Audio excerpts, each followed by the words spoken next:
Hello সবাইকে, সবার কি অবস্থা? আশা করি সবাই ভালো আছেন। আজকে আমরা অনেকগুলো স্কিল নিয়ে কথা বলবো, যে স্কিলগুলো আমার মতে যদি আপনি শেখেন তাহলে আগামী 5 বছরের জন্য বা আগামী 10 বছরের জন্য আপনি মোটামুটি সেফ। এগেইন এগুলো পুরোটাই আমার নিজের অভিজ্ঞতার উপরে বা আমি আমার আশপাশে যা হচ্ছে দেখছি তার উপরে বা আশপাশের ইন্ডাস্ট্রি রিসার্চের উপরে, কোনো হার্ড ডেটার উপর ভিত্তি করে আমি কথাগুলো বলছি না। এমন যদি আপনি কোনো একটা কিছু শিখতে চাচ্ছেন এবং ওইটা আমি যে স্কিলগুলোর কথা বলছি এই স্কিলগুলোর মধ্যে নাই, তখন আপনি এটা ভাবেন না যে উনি যেহেতু এই স্কিলটার কথা বলে নাই যে স্কিলটা আমি শিখতে চাচ্ছি, এই জন্য এটা আমার মনে হয় শেখা উচিত না। Do your own research. আপনি যেটা শিখতে চাচ্ছেন চান্সেস আর যে ওইটা অনেক ভালো একটা স্কিল, বাট অবশ্যই আমি আমার যেগুলো মনে হচ্ছে আগামী 5 বা 10 বছরের জন্য খুবই ভালো ওগুলো নিয়ে কথা বলার চেষ্টা করবো।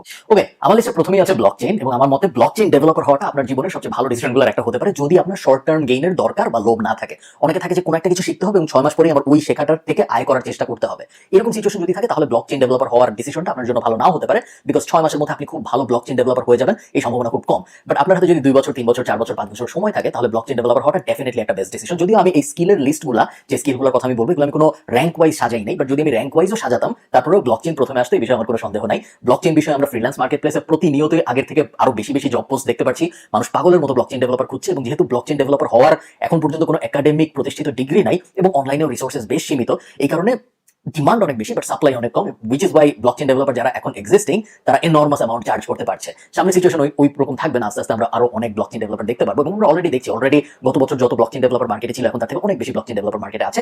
আরেকটা ভালো ব্যাপার হলো, শুধু আপনি ফ্রিল্যান্স মার্কেট প্লেস গুলাকে যদি দেখেন তাহলে পুরো ওভারঅল পিকচারটা পাওয়া সম্ভব হবে না। আমরা যদি ট্র্যাডিশনাল মার্কেট প্লেস গুলো দেখি, ধরেন আমরা যদি ওয়াল স্ট্রিটের কোম্পানিগুলোকে দেখি, ইনভেস্টমেন্ট ফার্ম গুলোকে দেখি, বা ইভেন আমরা যদি ট্র্যাডিশনাল আইটি কোম্পানিগুলোকে দেখি, অ্যাপল, ফেসবুক টাইপ কোম্পানি, সবাই ব্লকচেইন ডেভেলপার হায়ার করছে। সো এমন না যে শুধু ফ্রিল্যান্স একটা জিনিস, আপনি ছোট একটা স্কিল ওয়ার্ডপ্রেস বা ভিডিও এডিটিং শিখছেন এখন আপনার ফ্রিল্যান্সিং করতে হবে। ট্র্যাডিশনাল মার্কেটেও ব্লকচেইনের ভয়াবহ চাহিদা এবং এই চাহিদা বাড়তেই থাকবে। যদি আমরা এই জিনিসটা ট্রুলি বিশ্বাস করি যে ব্লকচেইন, ডিসেন্ট্রালাইজেশন, এই ব্যাপারগুলো ফিউচার, আমরা অনেকে ব্লকচেইনকে ক্রিপ্টোতে মিনিমাইজ করে নিয়ে আসি। Crypto is just a small part of blockchain. Blockchain বিটকয়েনের থেকে অনেক বড় একটা জিনিস। বিটকয়েন পুরো ব্লকচেইনের দুনিয়ার ছোট্ট একটা বিষয়। সো আমরা যদি এই ব্লকচেইনকে বা ডিসেন্ট্রালাইজেশনকে ফিউচার ধরি, সেক্ষেত্রে এই ফিউচারের জন্য আমাদের অবশ্যই কোটি কোটি ডেভেলপার দরকার হবে। আপনি সেরকম একজন ডেভেলপার হতে পারেন এবং আপনি এই ডেভেলপার হয়ে ভয়াবহ ধরনের আয় রোজগার করতে পারেন বলে আমি বিশ্বাস করি। আমার লিস্টে 2 নম্বরে আছে ভিডিও এডিটিং। আমি জানি প্রথমে যখন ব্লকচেইন নিয়ে কথাবার্তা বলেছি, সেকেন্ডে ভিডিও এডিটিং কেমন একটু বেসিক শোনায়, বাট আই ট্রুলি বিলিভ যে ভিডিও এডিটিং এর ফিউচার অনেক ব্রাইট। ইনফ্যাক্ট আমি এটা বলতে পারি যে আমার মতে গ্রাফিক ডিজাইনের থেকে ভিডিও এডিটিং এর চাহিদা সামনে অনেক বেশি থাকবে এবং একজন প্রপার ভিডিও এডিটর যে অ্যাকচুয়ালি ভালো ভিডিও এডিট করতে পারে, সে একজন গ্রাফিক ডিজাইনার থেকে অনেক ভালোভাবে তার ক্যারিয়ার দাঁড় করাতে পারবে। দুইটাই গ্লোবাল স্কিল, গ্রাফিক ডিজাইন বলেন, ভিডিও এডিটিং বলেন, দুইটাই গ্লোবাল স্কিল। গ্লোবাল স্কিল মানে হলো আপনি পৃথিবীর যে কোনো জায়গায় ওই স্কিলটা নিয়ে গেলে সেই জায়গায় আপনি কাজ পেয়ে যাবেন। গ্রাফিক ডিজাইনার সেরকম, ভিডিও এডিটিং সেরকম, বাট আমার মতে ভিডিও এডিটিং এর পারফরমেন্স ভালো হবে বলে আমি বিশ্বাস করি।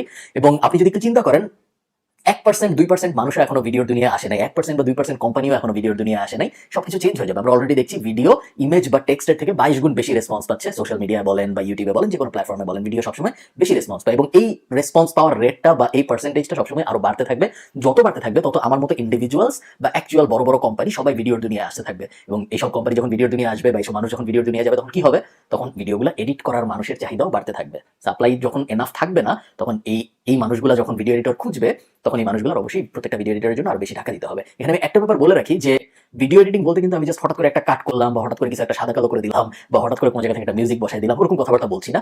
আমি অ্যাকচুয়ালি ভিডিও এডিটিং বোঝে এবং চিন্তা করে ভিডিও এডিট করে যে আমি যদি এই জায়গায় এই এলিমেন্টটা বসাই তাহলে অডিয়েন্সের রিয়াকশন কেমন হবে, ওই জিনিসটা বসালে কেমন হবে, অ্যাকচুয়াল কালার গ্রেডিং কেমন হওয়া উচিত, অ্যাকচুয়াল অডিও মিক্সিং কেমন হওয়া উচিত, খুব ইন ডেপথ নলেজ আছে। এরকম একজন ভিডিও এডিটর যদি আপনি হতে পারেন তাহলে আপনি অবশ্যই ক্রাউডের থেকে আলাদা হয়ে যাবেন এবং আপনার কাজে কোনো অভাব হবে বলে আমার মনে হয়। আচ্ছা, third in our list is cyber security. Cyber সিকিউরিটির ব্যাপারে আমার প্রথম আগ্রহ আসে যখন আমি শার্ক ট্যাঙ্ক দেখা শুরু করি এবং রবার্ট হার্জেভেক, শার্ক ট্যাঙ্কের একজন শার্ক, ওকে আমার অনেক পছন্দ এবং ওর কোম্পানিটা হলো সাইবার সিকিউরিটি বিষয়ক কোম্পানি, হার্জেভেক ফাউন্ডেশন। এবং ওর কোম্পানিটা বিক্রি করেই ও মূলত বড় লোক হয়েছে। যদিও কোম্পানিটা বিক্রি করছে, এখন সম্ভবত কোম্পানির সিইও হিসেবে চাকরি করে। সো নিজের কোম্পানি বিক্রি করে দিয়েছে এবং তারপর সম্ভবত সিইও এন্ড প্রেসিডেন্ট হিসেবে ওই কোম্পানিতে চাকরি করে। সো হার্জেভেক ফাউন্ডেশন থেকে আমার ফার্স্ট সাইবার সিকিউরিটিতে আগ্রহ আসে এবং তারপর আস্তে আস্তে নাড়াচাড়া করে জানতে পারি বা বুঝতে পারি যে সাইবার সিকিউরিটির পোটেনশিয়াল হিউজ। কারণ এটা বোঝার জন্য আমাদের রকেট সায়েন্টিস্ট হওয়ার দরকার নেই। যদি রকেট সায়েন্টিস্টও কিন্তু একটা ভালো স্কিল যদি আপনি শিখতে চান, বাট আমরা সাইবার সিকিউরিটিতে থাকি। সাইবার সিকিউরিটির যে ভবিষ্যৎ ভালো এটা বোঝাটা একদমই জটিল ব্যাপার না। ভবিষ্যতে সবকিছু আরো ডিজিটালাইজড হবে, এটা আপনি আমরা সবাই জানি। 10 বছর আগে সবকিছু বা 5 বছর আগে সবকিছু যত ডিজিটাল ছিল, এখন তার থেকে আরো সবকিছু অনেক বেশি ডিজিটাল হচ্ছে। যতই ডিজিটাল হবে ততই সিকিউরিটি থ্রেট বাড়বে, যতই সিকিউরিটি থ্রেট বাড়বে ততই সাইবার সিকিউরিটি স্পেশালিস্টদের চাহিদা বাড়বে। এটা আপনি এথিক্যাল হ্যাকার থেকে শুরু করে বাগ খোঁজা স্পেশালিস্ট থেকে শুরু করে বাউন্টি হান্টার বলেন বা প্রপার সাইবার সিকিউরিটি ম্যানেজমেন্ট করে এরকম কোম্পানি বলেন, সবার চাহিদা বাড়তে থাকবে। ইভেন ইমেইলের স্প্যাম ফিল্টারের মতো বেসিক ব্যাপার, আমি যদি বলি যে মানে ইমেইলের স্প্যাম আসাটা তো একটা খুব বেসিক জিনিস, এটাকে খুব একদম মানে সাইবার সিকিউরিটির দুনিয়ায় ফেলা যায় না, বাট তারপরে এরকম বেসিক একটা সিকিউরিটি ম্যানেজ করার জন্য মিলিয়ন মিলিয়ন ডলারের কোম্পানি অলরেডি সেট আপ হয়ে গিয়েছে। সেখানে আমরা যদি হাইস্ট লেভেলে যাই, video encryption, audio encryption, text encryption, এইসব নিয়ে যদি আমরা কাজকর্ম করার চিন্তা করি, অপরচুনিটিজ আর লিমিটলেস বলে আমার মনে হয়। অন লিস্টের নেক্সট হলো বিকামিং আ ভিআর ডেভেলপার। আমার মতে ভিআর ডেভেলপারদের চাহিদা যদিও আগামী 5 বছর খুব বেশি বাড়বে, কিছু হলেও বাড়বে, বাট মেইন ডেভেলপারদের বেনিফিটটা আসবে 10 বছর বা 15 বছরের লং টার্ম প্ল্যানে। সো আপনার যদি 5 বছরের কম সময় থাকে, সেক্ষেত্রে ভিআর ডেভেলপার হতে চাওয়াটা খুব বেশি ভালো আইডিয়া নাও হতে পারে। সো আমার অডিয়েন্সদের মধ্যে যারা একটু ইয়াং, যাদের আগামী 5 বছরের মধ্যে অনেক টাকা আয় রোজগারের কোনো পরিকল্পনা নাই, তাদেরকে আমি রেকমেন্ড করবো ভিআর ডেভেলপমেন্ট বা ভিআর ভার্চুয়াল রিয়েলিটির দুনিয়ায় কি করা যায় এইসব ব্যাপারে একটু ঘাটাঘাটি করতে। আমরা অলরেডি দেখতে পাচ্ছি সেকেন্ড লাইফ তো আগে থেকেই ছিল, এখন সেকেন্ড আর্থ চলে আসছে, রাস্ট টাইপ গেম চলে আসছে। এনএফটির দুনিয়া আমরা কি হচ্ছে দেখতে পাচ্ছি যে আমরা চোখে গগলস পরে ভার্চুয়াল রিয়েলিটিতে একটা বাড়ি বানাবো, ভার্চুয়াল রিয়েলিটির বাড়ি বিক্রিও হচ্ছে। এখন একজন একটা ফেক বাড়ি বানিয়েছে ভার্চুয়াল দুনিয়ায়, সেই বাড়ি আরেকজন $500,000 দিয়ে কিনে নিয়েছে রিয়েল টাকা দিয়ে। এরকম জিনিসপত্র আমরা এখন প্রতিনিয়ত দেখতে পাচ্ছি যে আমি ভার্চুয়াল গগলস পরবো, আমার ভার্চুয়াল বাসায় মানুষজনকে দাওয়াত দিব, সেই ভার্চুয়াল বাসায় আমার ভার্চুয়াল এনএফটি আমার দেয়ালে সাজানো থাকবে। এই ধরনের ব্যাপার এখন আর মানে ফ্যান্টাসি না, এগুলো এখন হচ্ছে আমাদের চারপাশে, এগুলো হতেই থাকবে। আমরা পছন্দ করি বা না করি, ভিআর আসছে, এ বিষয়ে কোনো সন্দেহ নাই। It's not a question of if, it's a question of when.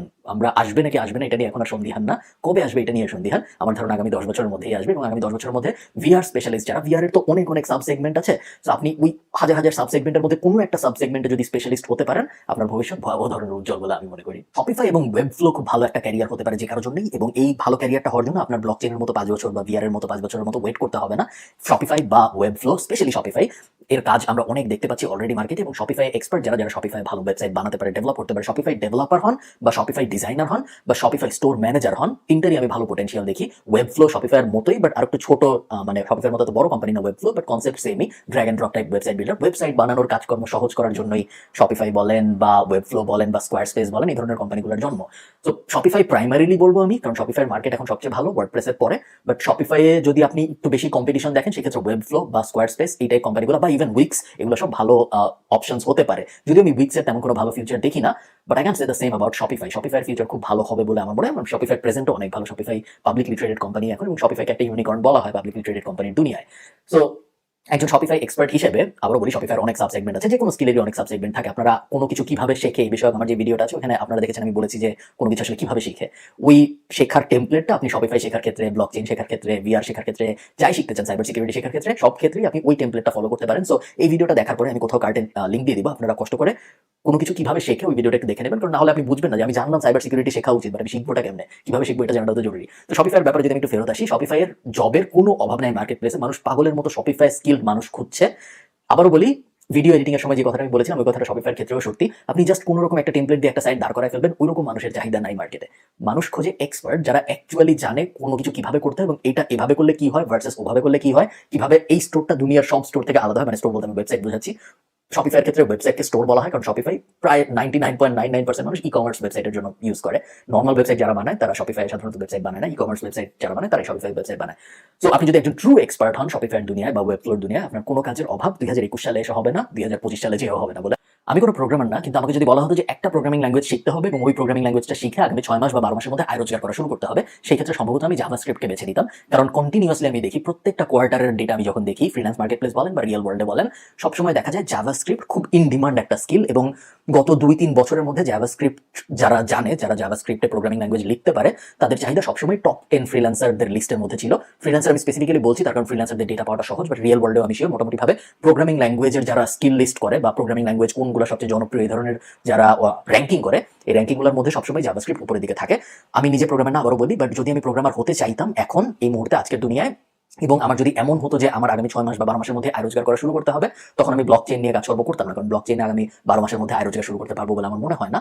But আমার ধারণা জাভাস্ক্রিপ্টে আমি পারবো। সো যাদের এরকম প্ল্যান আগামী 1 বছর বা 1.5 বছরের মধ্যে আয় রোজগার শুরু করতে হবে, এবং খুব তাড়াতাড়ি এমন একটা ল্যাঙ্গুয়েজ আমি শিখতে চাচ্ছি যে ল্যাঙ্গুয়েজের রিয়েল লাইফ অ্যাপ্লিকেশন এখনই আছে এবং এখনই অনেক ডিমান্ড আছে, সেই ক্ষেত্রে জাভাস্ক্রিপ্টের কোনো অল্টারনেটিভ আছে বলে আমার মনে হয় না এই মুহূর্তে। এতক্ষণ অনেক টেকনিক্যাল স্কিল নিয়ে কথাবার্তা হলো, বাট টেকনোলজি দিয়ে অ্যালোন তো দুনিয়া চলবে না, তাই না? আমাদের আরো অনেক ধরনের স্কিল দরকার হবে, এবং তার মধ্যে একটা হলো accounting, but not debit credit type accounting, QuickBooks বা Xero type accounting. Accounting related অনেক সফটওয়্যার এখন মার্কেটে আসছে, যেমন কুইক বুকস, যেমন জেরো, ইনভয়েস নিনজা, স্ট্রাইপ। এই ধরনের স্ট্রাইপ ঠিক অ্যাকাউন্টিং সফটওয়্যার না, stripe is a payment gateway, but you get the point, right? নতুন দুনিয়ায় যেসব অ্যাকাউন্টিং রিলেটেড ব্যাপার আসছে, ওয়েদার এটা অ্যাকাউন্টিং সফটওয়্যার ডিরেক্টলি হোক বা একটা ইনভয়েস ম্যানেজমেন্ট সিস্টেম হোক, বা সিআরএম এ কিভাবে একটা ইনভয়েস বসানো যাবে ওই ধরনের কোনো ইন্টিগ্রেশন রিলেটেড সলিউশন হোক, বা সেলস ফোর্স টাইপ কোম্পানির মধ্যে কিভাবে অ্যাকাউন্টিং এর ডেটাগুলো বসবে ওই ধরনের কোনো ব্যাপার হোক, নতুন দুনিয়ায় অ্যাকাউন্টিং এ খাপ খাওয়ানোর জন্য যেসব টুলস আছে, ওই প্রত্যেকটা টুলসের কোনো একটা টুলস শিখলে আপনার অ্যাকাউন্টিং এর দুনিয়ায় ভালো করার বেশ সম্ভাবনা আছে বলে আমার মনে হয়। এটা আমি আমার একদম ব্যক্তিগত অভিজ্ঞতা থেকে বলছি। আমাদের কোম্পানিতে আমরা গত মাসে অ্যাকাউন্টেন্ট হায়ার করেছি, ফ্রিল্যান্স অ্যাকাউন্টেন্ট। আমরা প্রত্যেক মাসে 400 ইউরো দিচ্ছি এবং 400 ইউরো দেওয়ার বদলে সে আমাদের পুরো অ্যাকাউন্টস প্রত্যেক মাসে ম্যানেজ করছে। বছরে 2000 ইউরো বা প্রত্যেক মাসে 400 ইউরো, এরকম একটা ডিল হয়েছে তার সাথে আমাদের। এবং এই অ্যাকাউন্টেন্টটা খোঁজার যখন আমরা শুরু করি তখন আমরা দেখি যে এমন অনেক মানুষ ছিল। আমি বেশিরভাগ সময় আমার কোম্পানিতে বাংলাদেশ থেকেই মানুষ নেওয়ার চেষ্টা করি, আমার বিদেশ থেকে মানুষ আনলেস কন্টেন্ট রাইটার, মোটামুটি কন্টেন্ট রাইটার বা কোনো একটা স্পেসিফিক পজিশন, যেই পজিশনটার জন্য বিদেশি মানুষ না হইলেই হয় না, ওরকম যেমন ধরেন সেলসের জন্য আমি বাংলাদেশ থেকে মানুষ নিতে পারি না, বিকজ আইরিশ মানুষদের বা ইউকের মানুষদের ফোন দিতে হয় সেলসের মানুষদের। সো বাংলাদেশের মানুষ নিলে ওটা খুব একটা ভালো দেখায় না, সেম কন্টেন্টের জন্য ভালো দেখায় না। বাট এরকম কিছু কিছু জিনিস বাদ দিয়ে বেশিরভাগ সময় আমি চেষ্টা করি বাংলাদেশের মার্কেট থেকে মানুষ আমাদের কোম্পানিতে জয়েন করাতে। অ্যাকাউন্টিং এর জন্য আমাদের এরকম প্ল্যান ছিল, বাট যখন আমরা আস্তে আস্তে প্ল্যান করা শুরু করলাম তখন দেখলাম বাংলাদেশের প্রবলেমটা হলো আমাদের ট্র্যাডিশনাল যে পড়াশোনা হচ্ছে অ্যাকাউন্টিং এর দুনিয়ায়, ওইখানে নতুন দুনিয়ার সাথে ইন্টিগ্রেশন করতে যা যা লাগে ওইসব ব্যাপারে খুব কম জিনিসই শেখানো হয়। এমন মানুষ আমি খুব কমই দেখেছি যারা ট্রুলি জিরোতে এক্সপার্ট বা যারা ট্রুলি কুইক বুকসে এক্সপার্ট, যারা আমাদের প্রশ্ন, যেমন ধরেন আমার একটা ফ্লোতে প্রবলেম ছিল, আমাদের কোম্পানির রিয়েল লাইফ এক্সাম্পল দিই আমি আপনাদের। আমাদের একটা ফ্লোতে প্রবলেম ছিল যে আমরা এমন একটা ফ্লো বানাতে চেয়েছি যে আমরা ক্লায়েন্টকে একটা কন্ট্রাক্ট পাঠাবো, সেই কন্ট্রাক্টটা ক্লায়েন্ট ক্লিক করবে, কন্ট্রাক্টে ক্লিক করার পর কন্ট্রাক্টটা ওপেন হবে, কন্ট্রাক্টটা পুরোটা ক্লায়েন্ট পড়বে, নিচে ই সাইন করবে, ই সাইন মানে ইলেকট্রনিক সিগনেচার দিবে নিচে, সিগনেচারটা দেওয়ার পরে নেক্সট স্ক্রিনে তার পেমেন্ট ইনভয়েসটা ওপেন হবে, এবং পেমেন্ট ইনভয়েসটা ওপেন হওয়ার পরে সে যখন পেমেন্টটা পে করবে তখন তার একটা ডিরেক্ট ডেবিট শুরু হবে। আমি জানি একটু কমপ্লিকেটেড করে ফেলছি ব্যাপারটা। ডিরেক্ট ডেবিট মানে হলো একটা সাবস্ক্রিপশন শুরু হবে, এবং ওই সাবস্ক্রিপশনটা যখন শুরু হবে তখন আমাদের কাছে একটা নোটিফিকেশন আসবে যে এই ক্লায়েন্টটা টাকা দিয়েছে, আমাদের সাবস্ক্রিপশন শুরু হয়েছে, ওর কাজ শুরু করো। এবং ক্লায়েন্টের সাবস্ক্রিপশন যদি কখনো ফেল করে তখন আমাদের আরেকটা নোটিফিকেশন আসবে। যে এই সিস্টেমটা আমরা বানাতে চেয়েছিলাম, এবং এই সিস্টেম বানানোর জন্য আমাদের একটা প্রপার অ্যাকাউন্টেন্ট দরকার ছিল, যারা যেই অ্যাকাউন্টেন্টের পেমেন্ট গেটওয়ে সম্পর্কে ভালো আইডিয়া আছে, ইন্টিগ্রেশন সম্পর্কে ভালো আইডিয়া আছে, কুইক বুকস বা জিরো এই টাইপ অ্যাকাউন্টিং সফটওয়্যার সম্পর্কে ভালো আইডিয়া আছে, স্ট্রাইপ বিষয়ে ভালো আইডিয়া আছে, যেহেতু স্ট্রাইপ আমাদের পেমেন্ট গেটওয়ে। বাট এরকম অ্যাকাউন্টেন্ট খুঁজে পেতে আমাদের খুব খুব খুব কষ্ট হয়েছে, এবং ইভেন্চুয়ালি আমাদের একটা বিদেশি অ্যাকাউন্টিং ফার্মের সাথে যোগাযোগ করে ওদের একটা ফ্রিল্যান্সার, ওদের একটা কন্ট্রাক্টর ব্যবহার করে এখন আমরা এই পুরো জিনিসটা সেট আপ করছি। অ্যাকাউন্টিং এর ফিউচার বেশ ভালো, অ্যাজ লং এজ আপনি নতুন দুনিয়ায় অ্যাকাউন্টিং এর কি কি লাগে সেই সবের সাথে নিজেকে অ্যাডজাস্ট করতে পারতেছেন। পুরান দুনিয়ায় আপনি ডেবিট ক্রেডিট একটা খাতার মধ্যে দুই ভাগ করে এক পাশে ডেবিট এক পাশে ক্রেডিট ওরকম হইলে আমার মনে হয় না খুব একটা ভবিষ্যৎ ভালো হবে কারণ। অনেকক্ষণ তো হাবিজাবি জিনিসপত্র নিয়ে কথাবার্তা বললাম, এখন আমরা অ্যাকচুয়াল মার্কেটিং জিনিসপত্র নিয়ে একটু কথাবার্তা বলি। এবং দুইটা স্কিল আছে, যে দুইটা স্কিল আমার মতে মার্কেটিং এর দুনিয়ার বেশ জনপ্রিয় দুইটা স্কিল, এবং এই দুইটা স্কিল মার্কেটিং এর দুনিয়ায় আমি আগামী 5, 10, 15 বছরও সাস্টেইন করতে দেখি। প্রথমটা হলো সেলস।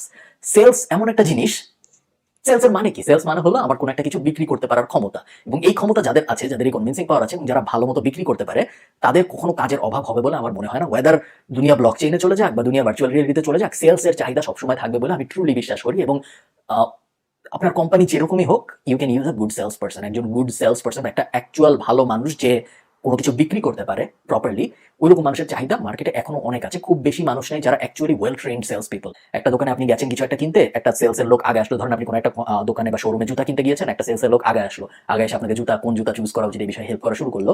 ওইটা এক ধরনের সেলস। বাট ওই যেই কাজটা করছে সে তো 10টা সেলসের বই পড়ে আসে নাই, সে সেলসের কোনো ট্যাকটিক ইউজ করতেছে না, সে বেসিক কাজকর্ম করতেছে। সে একটা ওয়ার্ম লিড পেয়েছে। ওয়ার্ম লিড মানে হলো এমন একটা মানুষ যে দোকানে এসেছে, সে অলরেডি আগ্রহী জুতা কিনতে, এই জন্যই সে দোকানে এসেছে, এবং তারপরে সে ওয়ার্ম লিডটাকে কনভিন্স করার চেষ্টা করতেছে একটা কাস্টমার বানাতে।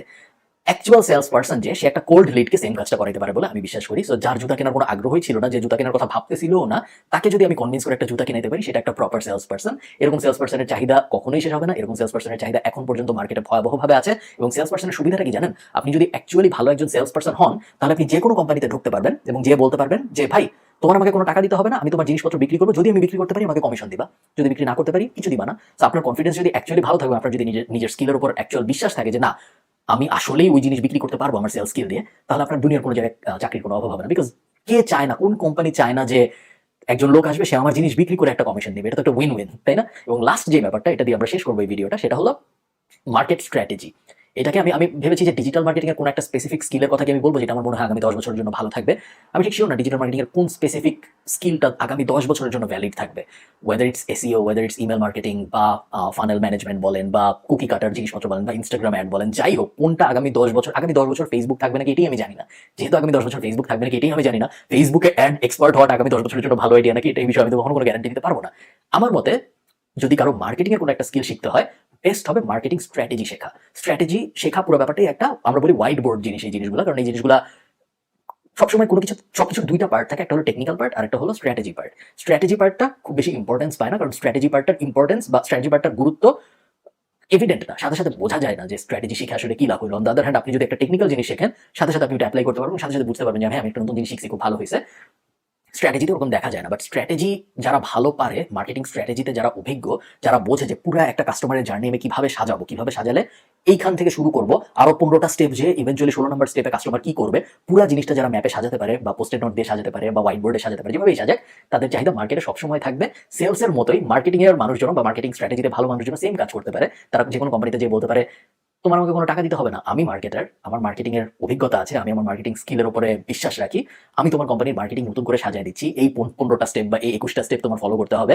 কাস্টমারের জন্য আমি প্রথমে এই করবো, তারপরে এই করবো, তারপর কাস্টমার ওই জায়গায় যাবে, তারপরে এই হবে, তারপর ওই হবে, এই জায়গায় কাস্টমার ওই ক্যাম্পেইনটা দেখবে, এই জায়গায় কাস্টমার এই মেসেজটা পাবে, তোমার ওয়েবসাইটের কথাবার্তা এরকম হবে না, ওই রকম হবে, ইমোশনাল হবে না, অ্যাসপাইরেশনাল হবে, লজিক্যাল হবে না, ইমোশনাল হবে, পজিটিভ হবে না, নেগেটিভ হবে, এই সব কিছু যখন একজন মার্কেটিং স্ট্র্যাটেজিস্ট ঠিক করে দিবে এবং ওই কোম্পানিকে বলবে যে তোমার আমাকে কোনো টাকা দিতে হবে না, তুমি দেখো আমার এই আমি যা ঠিক করেছি এটা ইমপ্লিমেন্ট করে যদি ভালো হয় আমাকে কমিশন দিও বা আমাকে একটা চাকরি দিও, যদি ভালো হয় না মনে হয় আমি চলে যাবো, এটা কোনো সমস্যা নেই। ওই ধরনের কনফিডেন্স যদি থাকে একজন মার্কেটিং স্ট্র্যাটেজিস্ট, এবং যদি আপনি অ্যাকচুয়াল প্রপার একটা মার্কেটিং স্ট্র্যাটেজিস্ট হতে পারেন, তাহলে আপনার কাজের অভাব হবে না বলে আমি বিশ্বাস করি। এগিয়ে দুনিয়া যেখানেই চলে যাক, মার্কেটিং, সেলস এই ধরনের মানুষগুলো সবসময় লাগবে বলে আমি বিশ্বাস করি। দুইটা ব্যাপার। প্রথম ব্যাপার হলো এই ভিডিওটা দেখার পরে প্রথম যে ভিডিওটা আপনাদের দেখা উচিত সেটা হলো কোনো কিছু কিভাবে শেখে, এটা লিঙ্ক আমি এখানে কোথাও দিয়ে দিব, কারণ এগেইন আপনি স্কিলগুলোর ব্যাপারে জানলেন, আপনি জানলেন যে এই জিনিসগুলো শিখলে ভালো হবে, বাট কিভাবে শিখবে এটা যদি না বোঝেন তাহলে কিন্তু কোনো কিছুর কোনো লাভ নেই। তো ওই ভিডিওটা দেখলে আপনি পুরো ক্লিয়ারলি বুঝে যাবেন যে আমার কি আসলে কোর্স করা উচিত, আমার কি আসলে বই পড়া উচিত, আমার আসলে নেক্সট স্টেপটা কি হওয়া উচিত কোনো কিছু আমি যদি শিখতে চাই। তো ওই ভিডিওটা হাইলি রেকমেন্ডেড। এবং আমাকে অবশ্যই আপনি কমেন্টে জানাবেন যে এই স্কিলগুলোর মধ্যে, এই 9টা স্কিল, যে 9টা স্কিল নিয়ে আমি কথাবার্তা বললাম, এই 9টা স্কিলের মধ্যে আপনার কি মনে হয়, আপনার কোনটা শিখতে বেশি আগ্রহ হচ্ছে। আমি একটু সহজ করে বলি যে আপনার মনে হবে যে মার্কেটিং বা সেলস শিখি আমি, এটা মনে হওয়ার কারণ দুইটা। এক, আমার ভিডিও যারা দেখে তারা বেশিরভাগই মার্কেটিং আগ্রহী মানুষ, এটা একটা কারণ। আরেকটা কারণ, মার্কেটিং বা সেলস সবচেয়ে সহজ মনে হয় শিখতে গেলে, তার কারণ অন্যগুলো টেকনিক্যাল এবং এটা টেকনিক্যাল না। যেহেতু এটা টেকনিক্যাল না, যখনই কোনো একটা জিনিস টেকনিক্যাল না তখন আমাদের ব্রেন ধরে নেয় ওই জিনিসটা শেখা মনে হয় খুব সহজ। আসলে কিন্তু মার্কেটিং এবং সেলস শেখাটা খুব কঠিন। আমার মতে জাভাস্ক্রিপ্ট শেখা থেকে মার্কেটিং এন্ড সেলস শেখা অনেক বেশি কঠিন। ডিবেটেবল হতে পারে, বাট আমি এটা ট্রুলি বিশ্বাস করি। আপনারা আমাকে একটু কমেন্টে জানাবেন আপনাদের কি মনে হয় এই 9টা স্কিলের মধ্যে কোন স্কিল সবচেয়ে ভালো এবং কোন স্কিল আপনার শেখা উচিত। কেন আমি কমেন্ট করতে বলছি, তার কারণ অনেকেই আসবে যারা কমেন্ট পড়ে, সবাই তো ইউটিউবে কমেন্ট পড়ে, সবাই তো কমেন্ট করে না, বাট অনেকেই আসে যারা কমেন্ট থেকে গাইডেন্স নেওয়ার চেষ্টা করে। সো যারা কমেন্ট পড়তে আসবে এবং তারা যখন কমেন্টে দেখবে যে 1000 মানুষ বলছে জাভাস্ক্রিপ্ট ভার্সেস মাত্র 2 জন বলছে অ্যাকাউন্টিং, তখন তারা জাভাস্ক্রিপ্ট যে আসলেই শেখা ভালো ওই বিষয়ে আরেকটু কনফিডেন্স পাবে এবং ইভেন্চুয়ালি তাদের ক্যারিয়ারটা ভালো হবে। এবং এছাড়া কমেন্ট পড়তে আমার সবসময় ভালো লাগে। ভালো থাকেন সবাই, ভিডিওটা একটা লাইক দেবেন, দেখা হবে আপনাদের সাথে পরের ভিডিওতে। টাটা।